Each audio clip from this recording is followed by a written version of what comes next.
if you have been in academia, how do you rephrase your skills Yes. so they fit the world outside? Yeah. Because it's not that you don't have the skills or the experience, but you usually you don't train to think and talk about what it is. Yes. I don't think a lot of people think that being a professor or whatever is a real job either. Do you know? Hello, everyone. Welcome back to Academic Misfits. I know it's been a hot minute since I've been back with you guys. And yeah, the last episode I think was late May. I have been traveling a bit to Colombia and Peru and Scotland. And I just had a birthday yesterday. So I've now taken to getting this out here. But I was really waiting because I have a new jingle for the podcast. And I'm very excited because I feel like this, podcast with all the imagery that I came up with when I was creating it, with all the kind of skating on the edge of academia and real life. I really wanted something to honor and reflect the vibe that I feel like I bring to this, which is more kind of punk rock. I don't know. I called it like skate punk with somebody because it's very like skating on the edge of like the professional, the academic identity, and bringing in people's ways that they may not feel like they're an academic, but don't have a language for it or a place to really put that, because we need to find our tribe, right? And I'm very excited because it's somebody that I met while I was doing my postdoc in Sweden. And this is a very useful episode in terms of I felt like there should be something where we honor people who are trying to do something politically useful.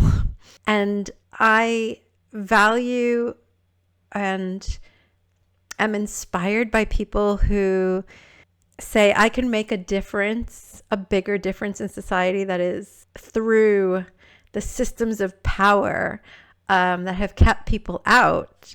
And I went to see Camilla, who's going to be on this episode, when I was in Sweden last summer, celebrating my 50th birthday. We went to see the Houses of Parliament in Sweden, where she is representing the Green Party, representing Örebro, where I did my postdoc. And she took me through the Houses of Parliament. And it's amazing that, we got a private tour. And also the displays speaking to the history of the suffrage movement in Sweden and how women got the right to vote there and who was the first woman who was in parliament. And it was also inspiring. I kept so many little postcards from that event, and I knew I wanted to have her on the podcast because, as I said, we met when I was doing my postdoc, which is 20 years, well, almost 20 years. It's 19 years and a bit. And so I really wanted to bring her on and talk about her journey in running for government and what gave her that idea to even do that, and what her experience has been, but also, choosing the Green Party. And so I just, I'm a lefty through and through. So I just wanted to hear her story on that. So I hope you enjoy our conversation, and I hope you enjoy the jingle. I'd love to hear what you have to say about it. Leave a comment, write to me at lunaleadership.com. It would be lovely to hear from you all about what you thought about the jingle. So I also wanted to thank Raoul Merdeshwar for writing and composing and everything with this jingle. And it's amazing because he's an academic, qualitative researcher, and you can find him on LinkedIn. And when I found him through his girlfriend, Naila Saldana, I was she told me, oh yeah, he's wanting to do a PhD, and we got onto the topic of music, and she said, yeah, we actually compose music together. She's a singer, and I just fell in love with all of their music as soon as, and I'd been waiting to, find somebody for the jingle, and I trusted that I would. I mean, if you listen to the woo woo one, last podcast with Marie, um, I was waiting for that timing. I was waiting for something to come to me because I'd been chasing too many people that I wasn't really that drawn to in terms of writing a jingle for me. But then I met Nyla, and she told me about her partner, and I said, okay, I need to listen to this music. And I just really loved her vibe, and I loved the work that she's doing as a brand strategist, but for nonprofit organizations, and the way that she thinks and creates stories. And it just, yeah, blew my mind. So yeah, I'm really excited for this jingle. So I'd love to hear what you guys think. And I just think it's like divine timing, if anything. And that it's, released almost on my birthday is even better. So yes, enjoy this episode. Find a moment of joy, find a moment of empowerment that, as academics, we do have power, transferable skills that could maybe even change the world, even in your tiny, tiny city in the middle of Sweden. But that's what we're trying to do, isn't it? So yeah, I hope that you enjoy it.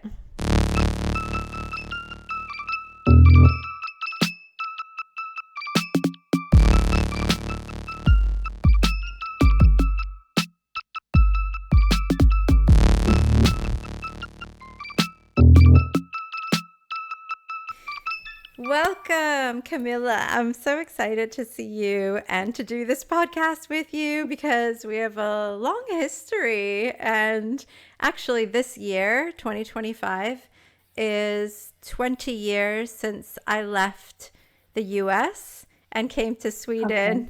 and joined Örebro in August. So, how is it 20 years? I don't know.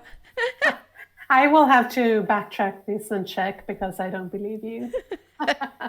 No way, except that our kids' ages kind of tell Yeah, us. yeah. So I'm really happy to have you join me on Academic Misfits. It's been a long time that, this should have happened. And then I got to see you last Yeah. summer in Sweden. So when we met up, I was like, this has to happen because I was just starting my podcast a year ago when we Yeah. met. So it Yeah. was in my mind as something I wanted to start. And then after I talked to you, I was like, I'm putting Camilla's name down. That's So wonderful. yeah. So introduce yourself, let people know who you are and where you're at. Well, as you already stated, my name is Camilla. Um, Maybe I am one of those academic misfits that joined the academia in a way and got out and somehow is back in a way. Um, right now, I'm like on the first slower week of the summer. I have left academia. Uh, I have left and come back, and then I have left again to become a member of the Swedish Parliament, where I Amazing. represent the Green Party. That's so amazing. Congratulations. I see all the Thank work that you. you're doing in Sweden, in Örebro. I got to visit your office. I felt Yeah, so honored and proud. Yeah. yeah, So let's go ahead and get started with that journey of like, yeah. I was in academia, I left, I'm back in. What's your journey been like? Well, sometimes, often from high school students that we receive as at Parliament and have guided tours with, one quite common question is, so what education should you get if you want to become a member of Parliament? And of course, there are different cultures when it comes to the political life every country. But in Sweden, the truth is that you don't need a specific education. You need to be able to get the support from the members of your party locally, so they put your name on the list, and that's how it goes on.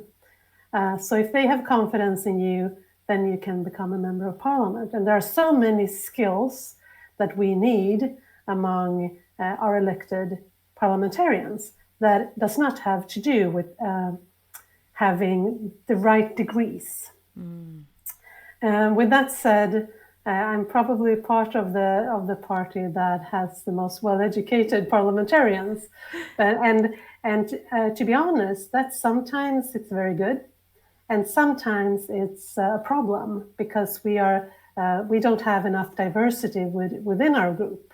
It's quite common to be like me, a white woman in their 50s with have been working in some kind of academic profession, or maybe academia. And I think we have 3 people that have a PhD in our group of 18. We have others, me and another colleague, that are on leave of absence from universities. So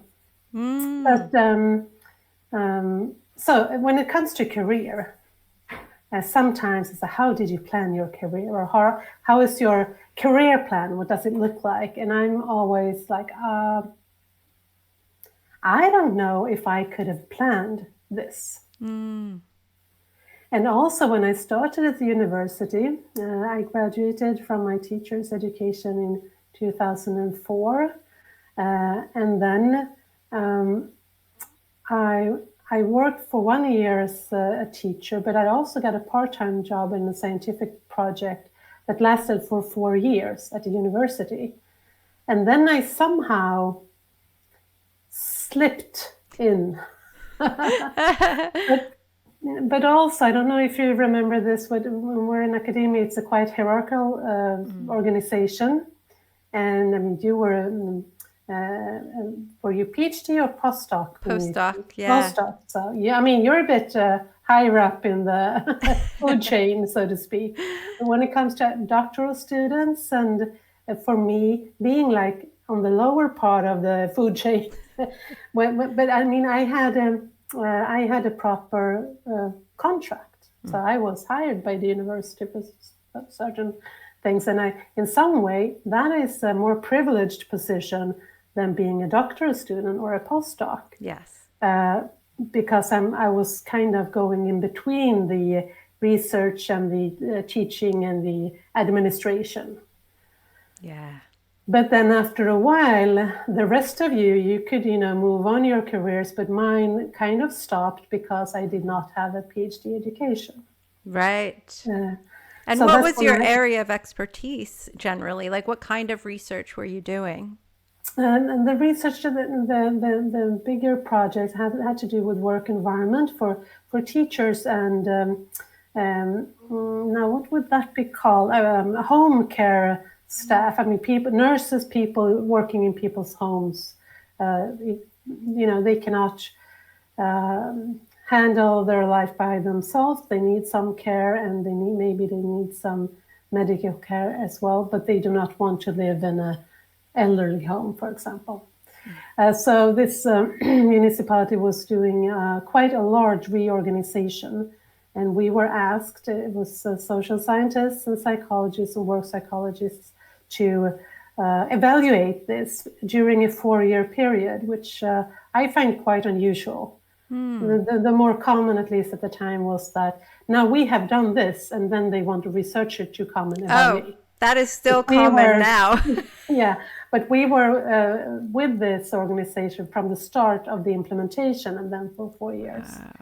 Wow. So what we were working with is how does it affect people on the floor, working with the citizens, with the students, with the elderly, with people with special needs, their everyday work. So when the top politicians or the top executives start to reframing something, the language and how you describe your organization. So does it trickle down or does it not? And actually, now my memory is a bit foggy about the details, but some things did kind of surprisingly. Like we could hear expressions on meetings in the boardrooms that quite soon were something that were talked about in workplaces. But also, it's a stress for workers of any kind, and it takes energy to be in the organization. Yeah. So, and when it comes to education, I work with school-based prevention. So that was kind of based in my teacher education, and then, but I was not working on the teachers program. I was working on the psychologist program, which I thought was fun. Yeah, so that's how we met because I was in the Yeah, psychology department as well. yeah. Yeah. And so do you feel like that work that you did on the home care and, the impact and doing the evaluation and being able to meet people from these organizations who are doing impactful work, as well as being at the kind of like intersection of like policy, even if it's policy within an organization, that kind of prep your way towards things that you would like to do that had more impact? I'm not so sure. Now, when I look back, of course, I have a lot of use of that, of being, I mean, quite a fresh exam from university, being able to get into these rooms that I would not have gotten into in 10 or 15 years if I would have made a career within that area. Of course, I learned a lot from that. At that time, I had no plans to become a politician. I mean, that was quite a few years later when a friend was going to be a candidate for parliament, and it's like, come on, you have always voted for the Green Party. Why don't you become a member? I'm going to do this. It would be fun to have, friends, tagging along. And I was like, yeah, is it expensive? We had two small children.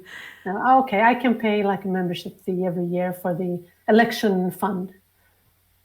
That's fine by me. Yeah. And then I got asked, it's about 3 weeks after I become a member, somebody calls. It's like, hi, oh, you're a new member. And oh, can you believe it? This position just opened up. And I was like, oh, no, that's not why I'm here. But, well, yeah, as you know, politicians, they have kind of, they're stubborn.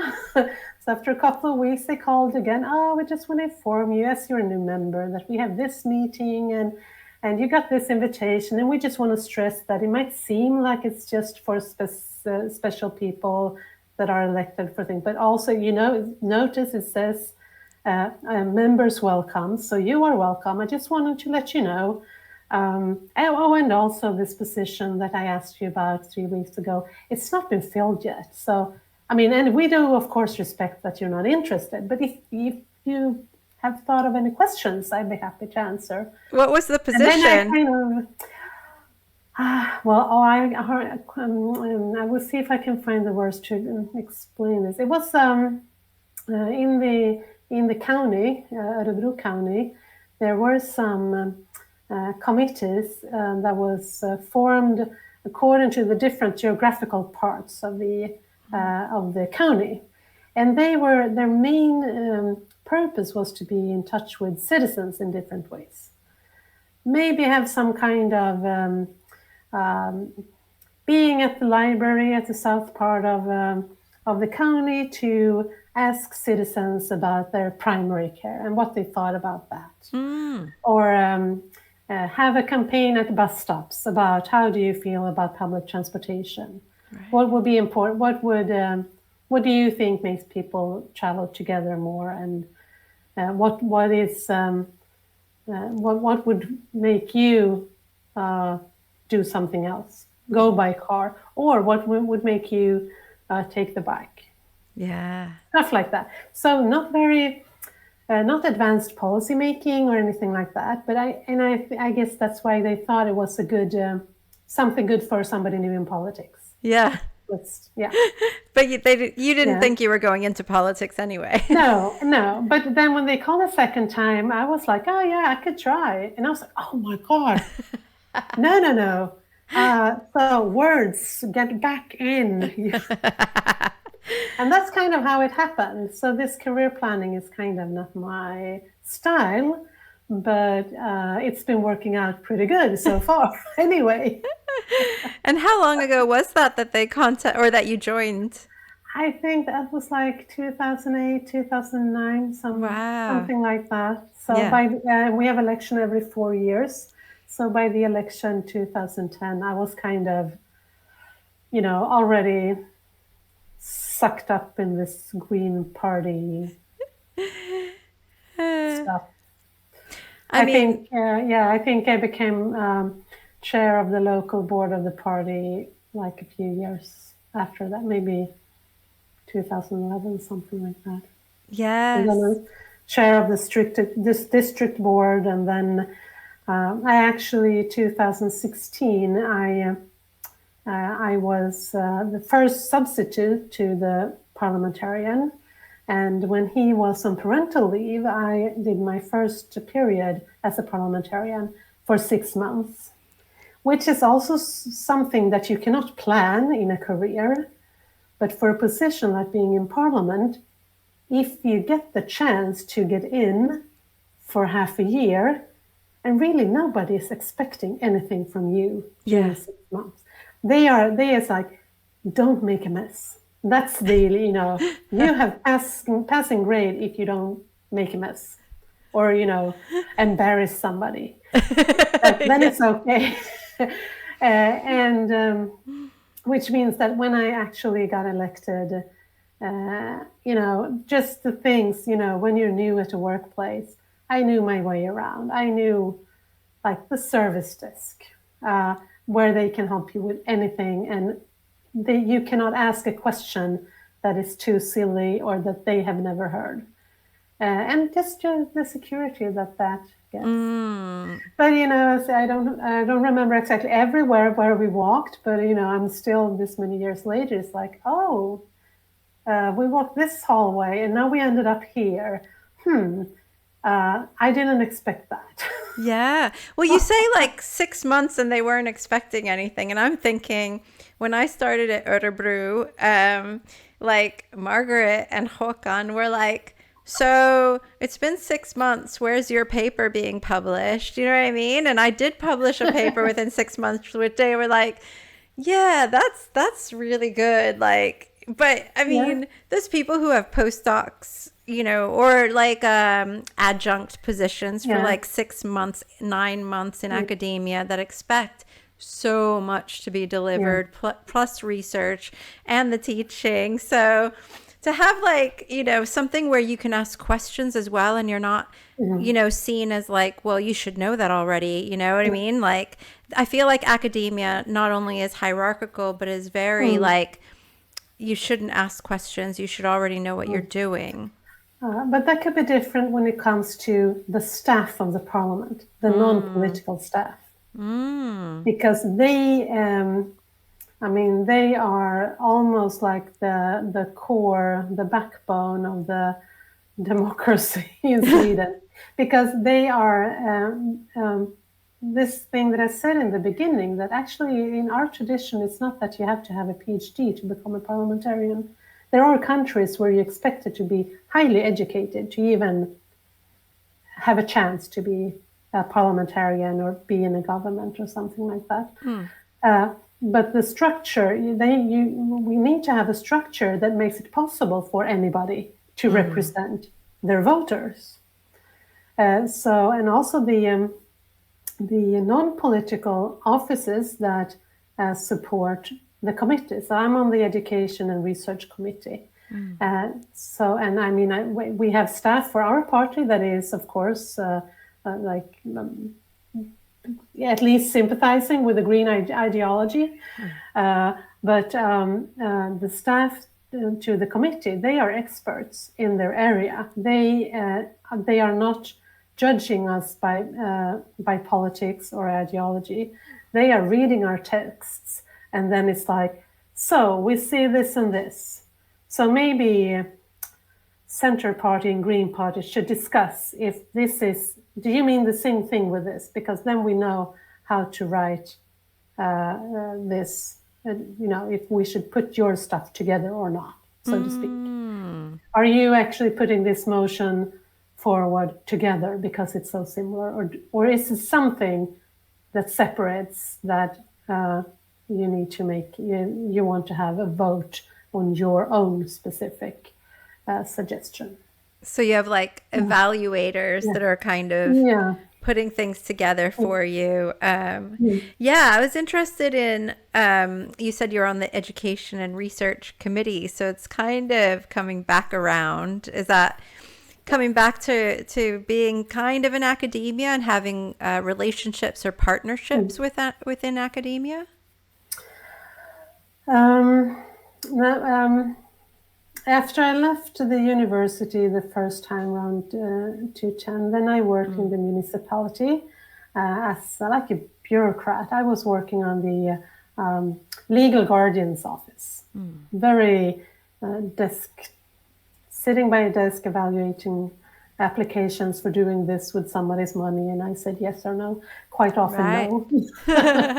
And then I came back to the university to work at a central position as an analyst when it comes to teacher education. So that was also career-wise somewhat of a, it felt a bit like a revenge, because I could not continue because I did not have a PhD, but with this additional competence that I had, I was kind of notified that maybe this is the position that you should apply for.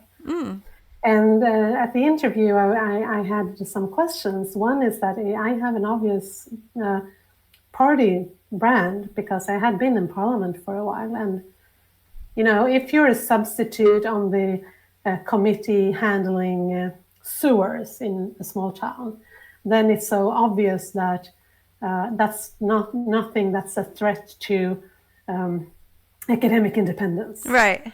But have you been in parliament, then you have the responsibility for all the party's politics. Yes. And the answer was that, no, you're on this interview because you have political experience, because we feel that we don't understand how politics works. Oh. So our decisions and how we relate to political decisions and propositions, and so it's we need to have better quality, and that's why you are here. And then, of course, my other question was, well, I still don't have a PhD. Yeah. So how much of a problem is this going to be for me? Because I know for a fact that, of course, can be a problem. Right. Because of the hierarchy in this business.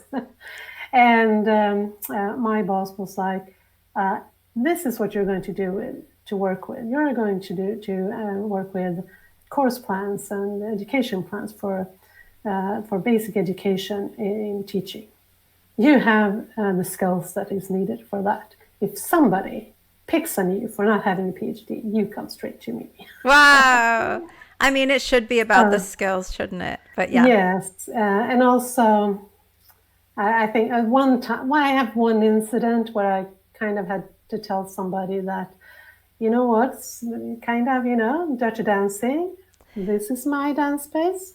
This is yours. This is not about me not having a PhD. You can look at me as a professor of bureaucracy. You're a professor of something else. This is my expertise, and I'm here to support you with this expertise. And then that was the only time. Did you ever hear about that? Did you ever want to pursue a PhD, or it's just like, no, I'm not doing extra because I already have all the expertise that I need? No, well, I have, from being in this environment, both working at an institution with teaching and in research project, and I am content with that if it appears a question that I cannot live without knowing the answer to, and I need to have a PhD to get that answer, then I know what I need to do. And so far, I'm in the lucky position of being a parliamentarian. If I call somebody and they say, I hear you're the best in this area, can you explain this to me? Then they do that. So, Yes, I love maybe I that. will be one of those old ladies, doing my research when in my 70s. And I mean, it's kind of like what I respect a lot of journalists, like science mm, journalists, because they have to know a lot of different things and yeah, be able to digest the information yeah, from experts when they want to learn something about yeah, something. And I find that absolutely fascinating. And mm, for example, for my ADHD, I love that type of thing because I can't believe I did a PhD because my brain goes to all these different things that I want to know. Even when I was in academia, I would mm, collaborate with a lot of people from like philosophy or music or mhm, and I think it's really hard to be in or it takes a lot of discipline mm, and persistence and almost like bordering on obsession to mm, do a research yeah, study that's yeah, so niche down. yeah, And I totally respect people who can take in information and then mhm, apply it in a way that makes sense for mm, society. mm, So I love your idea of like, well, if I have a gap in that area, I will mm, fill it, mm, and I never had a gap that I needed to fill it with a PhD. no, And I think a lot of people just go into a PhD. I no, was speaking to somebody yesterday who said, I just went into a PhD because that's what somebody said was the next step for me, yeah. you know, and not I, being like very yeah, intentional. yeah. That's one way. People are doing things because they think it's expected, and maybe that can turn out quite well also. Uh, but now, from a political point of view, I'm thinking also a lot about how do we find the people that would be the most excellent researchers, the people that we really need at universities or research institutes, uh, that for some reasons would never think that was not something for them. Mm. It can be, in the Swedish example, it can be from if you're from another country.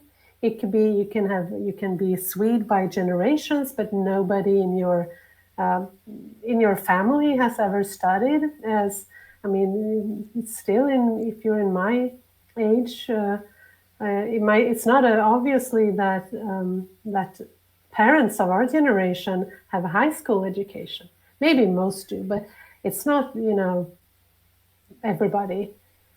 Um, Now, I mean, my generation, almost everybody has that, but if you speak my parents' generation. Mm. So, uh, and and I know we have politicians in Sweden. There's Sweden need not only to hand out Nobel prizes, we need to receive Nobel prizes.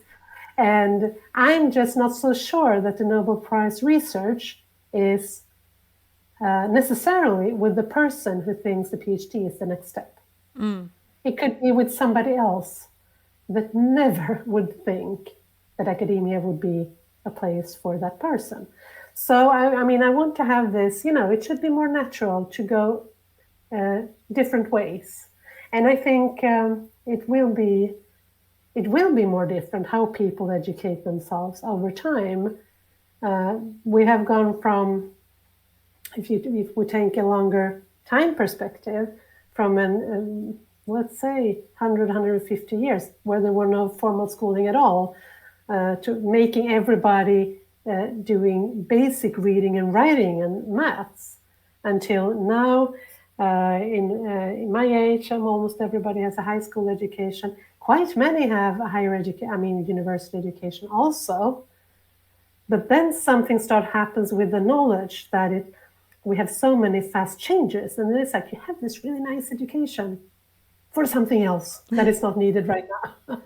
So I mean, I Yes. think this will test us, and we have to be more flexible. And maybe career planning is more like what you have to train is be open-minded and also think about the knowledge that I have.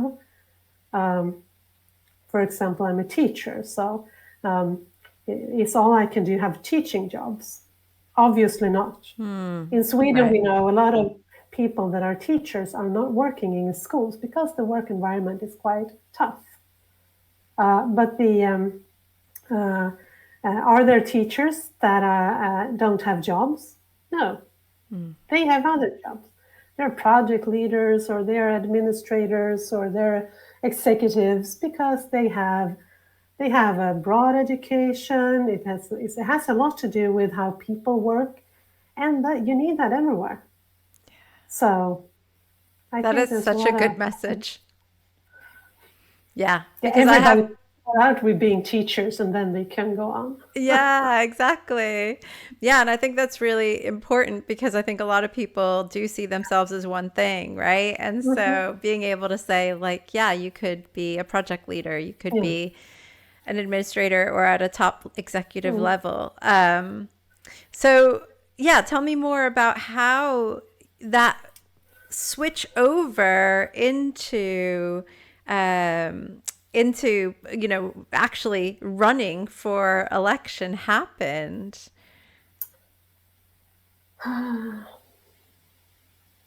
I don't think it was a switch. It was more of a um, having people around. Oh, you should try this, maybe this, and also, and of course, this makes a difference. Being quite a small party, it's easy to locally get familiar with everybody. And also, after a while, you realize, oh, it's not that many that are, here I am. I can do this. Yes. Because what you're signing up for when you candidate to parliament is spending the weeks away from home, spending quite a few weekends away from home, do a lot of traveling.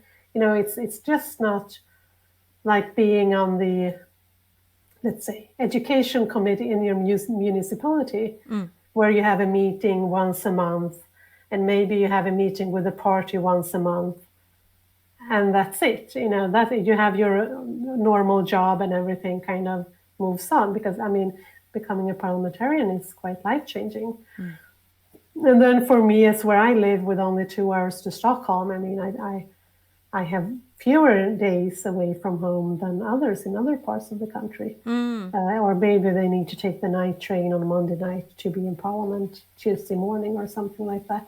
So they miss yet another evening with the family. Right. But I don't. That was a process. I couldn't say where it happened. Yeah. But I I guess have to think about that for my memoir. But I guess part of it is like I haven't really thought about this too much, but my kid was asking me, "Mom, what if what if yeah, what if you went for a candidacy of some sort, political?" Yeah. And I was like, they were saying, "Well, how many people would have to vote for you?" I was like, "Well," because they were like, "Mom, you seem to know everybody in Liverpool, right?" And I was like, "Okay, so like maybe I know a couple hundred people through the various networking that I Yeah. do." Yeah. So I was like, "Yeah, I guess some people have won in this local election with like 700, maybe 1500, like it's not really, when you think Yeah. about it, it's not that many people." Yeah. And if you were actively I've never been actively campaigning for anything. So I suppose I said to my child, I could probably get 1,000, quite not Yeah. with too much effort. Yeah. And I'm so glad you got the question, because that's why when I talk to the members of our party now, because we have elections next year, so we are starting the process of finding candidates. And I say, you should ask people. Oh, but maybe they think it's intrusive, that I assume that they belong to our party. And I said, no, but I don't think they will, because I have done this quite many times. And even if somebody says, oh no, you know what, I have voted for this party all my life, and I have voted for another, they like that I had the confidence of asking them. to think about running for the party that I'm representing. So I love that. good job from your child I to, know. just plant this little seed. Yes, I don't know where that came from. Oh, I have no idea. I was actually thinking something. Oh, I should make sure that I get the time to ask you, how you would feel about being interested in politics. But somebody was before me on that one. Yeah. Yes. I mean, I think like, Yeah. so, I mean, what was your main goal actually in, like, did you enter parliament when you won and you were like, okay, now I have something to do, and it's not 6 months, it's, Yeah. It's, is it a yeah. 4 years or 5 years? Yeah, four, Four. four. And so were you like, what was your kind of like main, I always ask this when people are doing a PhD, right? Like what's your goal? What do you want for yourself? What do you want for your life? What's your Mhm. goal with or what was your goal? What was your like big ambition? Actually, well, um, the big ambition for my party is so big that it's, the story about the elephant. So how do you eat an elephant? You have one bit by bit. Um, because that has to do with making sure that our children has a world to live in all aspects. And that was also what made me open to joining the Green Party, 10, 15 years ago, 15, I guess now. Yeah. Wow. um, uh, because I had small children, and I don't text TV. I guess that is the thing, or was. It's like, on TV screen, just short text message. So this was before streaming. This was no Netflix, no nothing. We had 3 channels on TV in Sweden, and that's it. You couldn't even. Oh, maybe you could buy more. I'm not sure. We had more than 3. And when you breastfeeding your child, and it's being a new mom, it's not only a dance on roses. And then on this text TV with the news, it was like a bigger part than ever of the children born now will live to be 100 years old. And my reflection was like, hey, you baby, when you're 18, you need to be able to fly on your own wings, because I want my life back. I promise I will do the best I can to prepare you to be an independent, grown-up person. But you're not going to, suck the marrow in my body the rest of your life. And then the next slide on this text TV news was about the greenhouse effect and how much hotter the planet would be in 20 years, 50 years, 75 years, and 100 years. And I was like, oh, this 100 years doesn't look good for this baby. And then you have to think that, so what does a 100-year-old person need? They need a society that is working. If you're old, and of course you can be 100 and be, in good shape, but Yeah. quite a few need some extra help. And then you need to have a society that has the resources to care for those who need it the most, even the oldest people. And then when you start thinking about that and, backtracking, what does it mean? It's I also landed with this, that when we started planning a family, we were not really thinking of what would life be for our children of their whole life. But now, if you talk to young people that, in the age where it's reasonable to think about planning a family, quite a few is like, no, I don't feel good about putting a child into this world. I don't know if this is a world where my child will have a good life. So that has kind of, taking down the what to chew from this elephant of saving the world. It's like, okay, so I want my children to, at least that they should have so much confidence or hope for the future that they will not hesitate from planning for a family for that reason. Then maybe they don't want to have children or family for other reasons, and that's completely fine. Yes. People can live different lives, and but that shouldn't be that I have so little hope for the future that I don't dare to bring a child into this world. So basically, and I think that's something I have in common with quite many, I mean, in the green sphere, is that it is the climate and the environment questions that are the core. But then with my background, I'm not a biologist, or I'm not a chemist, I'm not a natural science person. So I'm on the social sustainability. So what's the point? The point of climate politics is not lowering emissions just for lowering emissions. It's lowering emissions. It's using these economic tools that we have to create a sustainable social environment where we can live and thrive as human beings. So that's why I really, really love to be in education and research politics. So that's the way it goes back to. Because also I think the research in a broad spectrum. I mean, also the arts and music and social science, not only climate research, but everything is needed for us to change to live in a sustainable world. And also, and especially now when there's a lot of focus on numbers and like the natural sciences way of measuring, if it can't be measured, how do we know it's even important? And then we have all these with being a human being, where it's almost like all the things that you cannot measure might be the most important for your life in your everyday life. And then we need the arts and to have visions about our future, what it might be, if we take care of this planet or if we don't, trying to build something that we can feel that I'm longing for this kind of life. This is what we need to go. And also to describe the world we're in through different eyes.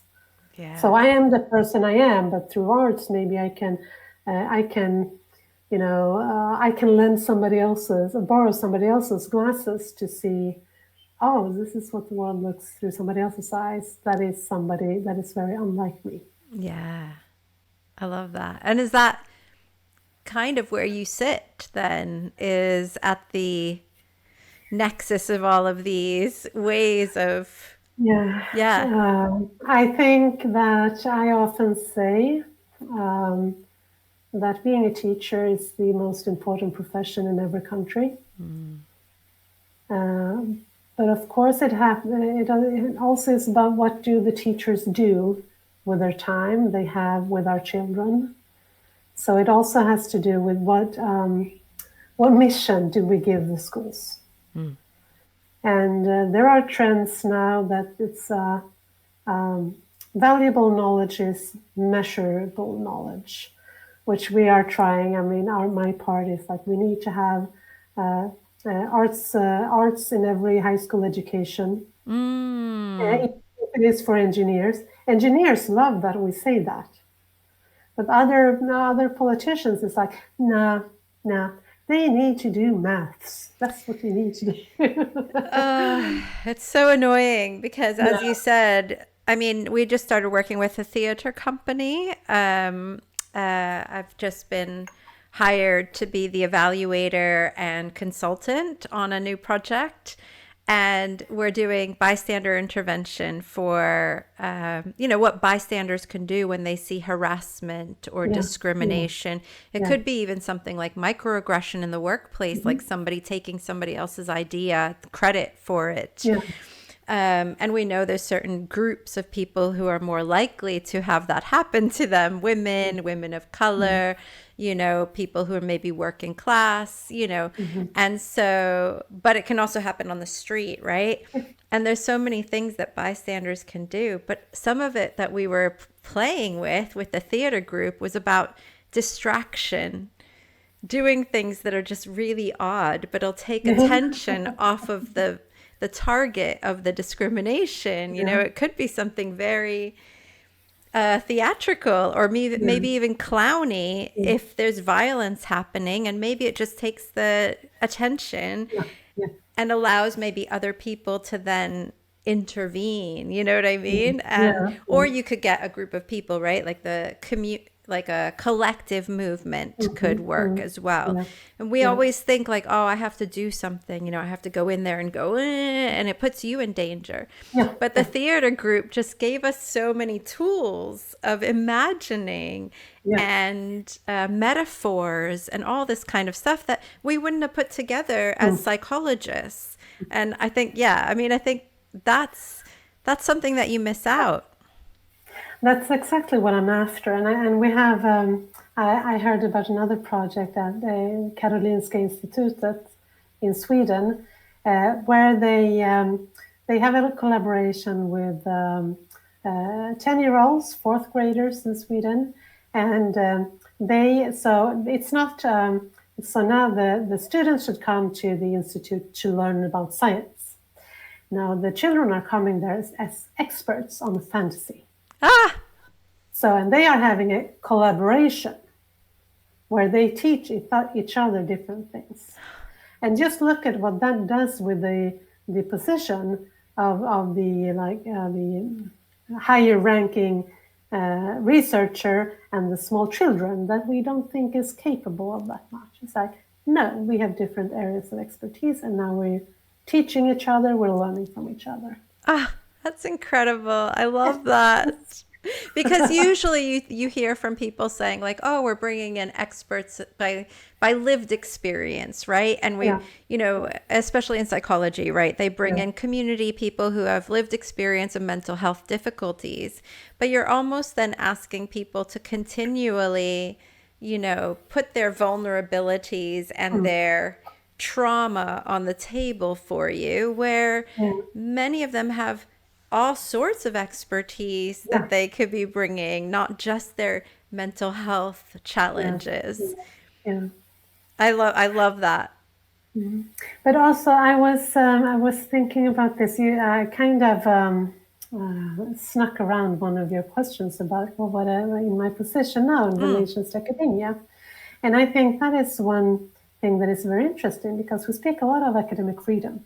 mm. I actually, when Trump attacked Harvard, I was like taking out my phone and I was like, "Hello, family! You everybody get to choose what you want from the Harvard merch store." And then I was like, "No, you can choose from the T-shirts and the usual college shirts, not the really expensive ones." And my husband was like, "Are you sure about this? Are you ordering this?" And I was like, "Yes, I am ordering." And then he was like, so, and I pressed the button and he was like, so do you know anything about what the tariffs are right now? And I was like, no. And I mean, the exchange course has been kind of crazy. And it's like, have you any idea about what the dollar is in right now? And I was like, no. And I was like, oh my God, so maybe this was a bit, but I mean, we see attacks on academic freedom. And those happen in a lot of places and in a lot of ways. And so I get invited to talk quite a lot because I have a background in academia and I am a politician on how to. So, what is the zone where we can meet, or how, if we should be separate, how much separate? I mean, what? Yeah. So, if this distance, how could it be? Mm. And I was asked to come to a seminar, and the moderator asked me, "So, oh, I think that the plan is the title is why don't they just do what we say?" As you know, from researchers to politicians. And she wanted to check with me because she was like, "Well, maybe you think that is kind of too pushy when we are inviting you as the only politician to a seminar with all academics." And I was like, oh, keep it coming. That's not, I mean, it's like, it's the dream title for a seminar like that. Yeah. Because, when that question popped, I was like, yeah, if you guys in the room just agree, then I'm sure people will want to have that. And I, as a democratically elected person, can make sure to make the right decisions to make it happen formally. And they were like, no, you don't understand. Research is a difficult process and it goes back and forth, and there's a lot of complicated, different opinions and conclusions to be drawn. I was like, yeah, I know that. But why do you expect that you could be like just handing over this? So this is my order. So when can I pick it up? And also, it's just not about me. I'm not representing myself as a politician. I represent the citizens. Yes. So, of course, you need to convince me about that something is the right thing to do. But you also need to convince a fair amount of citizens that this is a good idea. If we still want to live in a democracy, which I assume we want to. Yes. And I think I describe myself as somebody kind of like building bridges between politics and academia, or like kind of walking like this or something between these areas, because it's also, if you are unsure about where the limits should be, if you don't talk to each other, you do not explore that. And some are kind of worried about being too close to politics if you're a researcher, which then they take an extra measure to be really independent, which means they lose contact with the policy making. And that's not good either. I mean, you can make mistakes both ways, both with too much distance and also with to being too close, or at least when it comes to if you would be politicians wanting specific methods, specific questions, specific methods, or being in a position, no, I didn't like the results, so now it's over. Yes. So of course and then you're overstepping very many boundaries. But of course, withdrawing funds is quite obvious Yeah. way of overstepping the boundaries. Yes. What about the boundary the other way when you were talking about accepting a position in the university, but still having your position within, like as a member of parliament? How do you see those boundaries being negotiated? No, I meet the chancellor, the vice chancellor from the university, in a different. I mean, that was, well, he's not directly my boss, but my boss's boss, so to speak. And the first time I met the vice chancellor at a public event, I was quite. I introduced myself in my position now, and he was introducing himself to a person that he knew, but that I met for the first time. And then he was like, and this is just not only a member of parliament, she's also on leave of absence from my university. and I was like, okay, so now we have set that straight.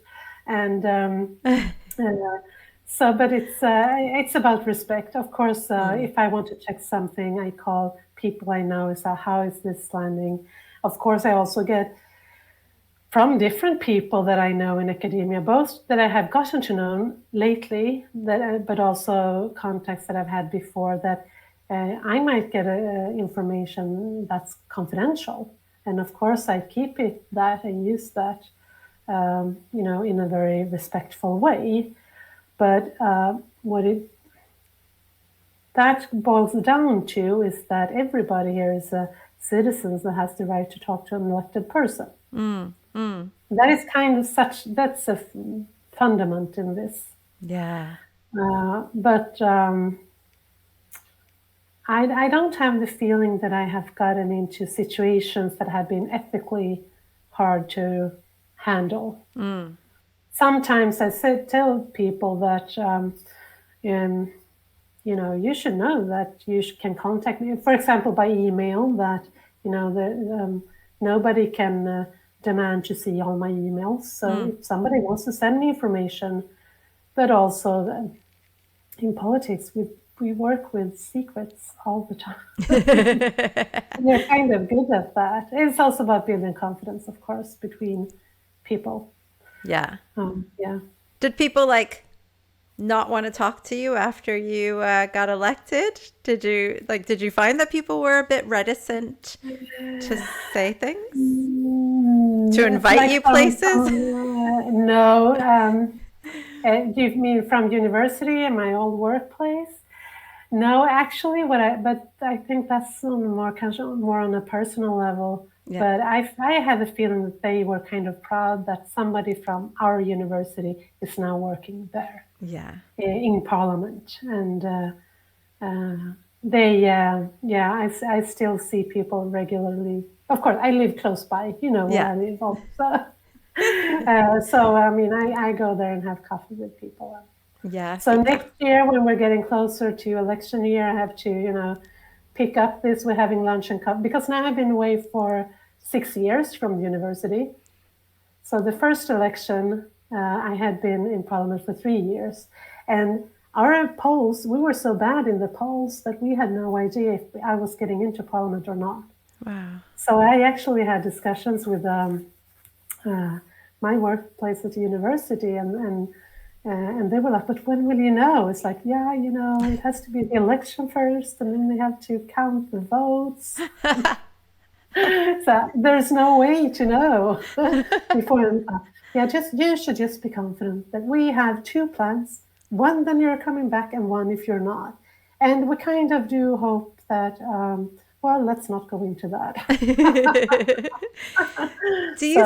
Will you come back to a promotion then? I mean, all this expertise that you bring in terms of your, it's not just the certificates or, yeah. I think one thing that is hard for politicians is and I think this is actually your area of expertise, is to frame the knowledge they get into words that fits on in a work application. Yeah. Because politicians are quite often spoken of as people who doesn't have a real job. And people, when you work with education, it's like, yeah, wouldn't it be good for you to just see a school every now and then? It's like, yeah, but which I don't say, that maybe I have been to more different schools than you have that have been working at the same place for 10 years. Of course, I know I don't work in a school right now, and I want to, take part of others' experiences, but it is also a qualified job that we do. But it's like when people are working in the civil society, they also have this. It's more difficult to frame what you know. What are the skills that you have? Yeah. And I mean, like I know that you are working with. If you have been in academia, how do you rephrase your skills so they fit the world outside? Yeah. Because it's not that you don't have the skills or the experience, but you don't train to think and talk about what it is. Yes. I don't think a lot of people think that being a professor or whatever is a real job either. Do you know? Oh, you and your ivory tower, you get to tinker with knowledge, and all the things they think about that. So, I mean, yeah, we were talking before we came on the recording about like 2 peas in a pod, right? Academia and politics. It's like, is that really a real job? Do you know how to translate your skills? Maybe not, And yes, as Camilla says, I have life after academia, building beyond academia. You can join my programs. Yeah, you will have to make a modified version for me when I get out of politics. Absolutely. Life after politics. Yes. Life with fika. We could. Yeah. But I think also similarities when I've been working at university with researchers and administrators and all. When I go to work to my office at the Parliament, it's very similar. It's very similar. a very individualistic work that centers around each and every person. You have a lot of decision making, a lot of choices on your own.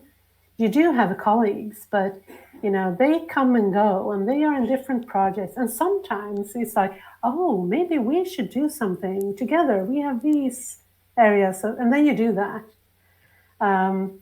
So, and also, I'm growing up with a family business, and I think these three, there's so many similarities. Yes. What are your so we kind of brushed up on, and it's been similar for me thinking about my child and when I left academia. And a lot of it was like thinking about how I was willing or allowing myself to be treated, Yeah. and serving as a model of doing something different where I would be respected more, I would be valued more Mm, by leaving academia, at least my own personal experience. I'm not mm, saying that's everybody's, mm, but my child gave me a notebook. I think it's over here that says, "You matter." And on the mm. inside, my child wrote, "Mom, don't worry too much about work. I love you." And Oh, that was when I was in academia, because I was crying a lot. I was stressed a yeah, lot.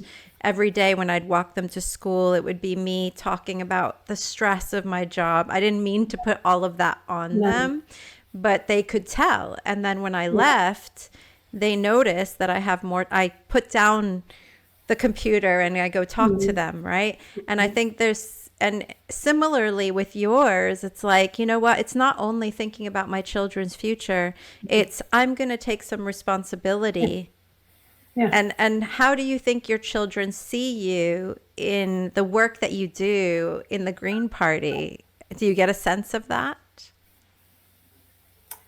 Well, that can be very different. Of course, this takes a lot of time away from family. Mm. And sometimes, since we're a feminist party, we all of us get the question: so, how gender equal is your own family life and home and relationship? And I usually say not very much, because I work a lot and my husband runs the house. Basically, Yes. he has taken out more parental leave days than I have. And I mean, of course, that's not being a role model to have an equal relationship. But I'm kind of thinking that what they get, and also I have not been active in like clubs or others, where parents are needed, and I have just said, okay, so I'm doing this for all children. I realize they need somebody on this organization to do something for a coffee on an event, but it won't be me. I might come there and sell the coffee, but I'm not baking the cookies because I do other stuff that is also for the children. And this is not something that I spell out to Mm. other. This is just my way of handling that. I feel that I'm not contributing maybe where I should. But also, I think what they see is somebody that, I mean, you can get into these places without being somebody special. Mm. And that it also has to do with building relationships with people. I think they see that. Yes. Yeah. And also, since I hope at least I'm not pressuring them into like planning stuff really hard, because they have, in our life, they have seen that, okay, so no, mom is doing this. Okay, Yes. that seems to work. Yeah. No, it's so complicated. Yeah, could be a whole other podcast about the feminist Yeah, perspective. yeah. I don't want to take up too much of your time because you've been so generous. Mhm. But the last question I wanted to ask you is about, I usually ask people what's a song that that brings them joy, that brings them maybe a feminist rage, maybe a maybe resistance, maybe joy about our earth and, Mother Earth. I don't know, something that brings you joy.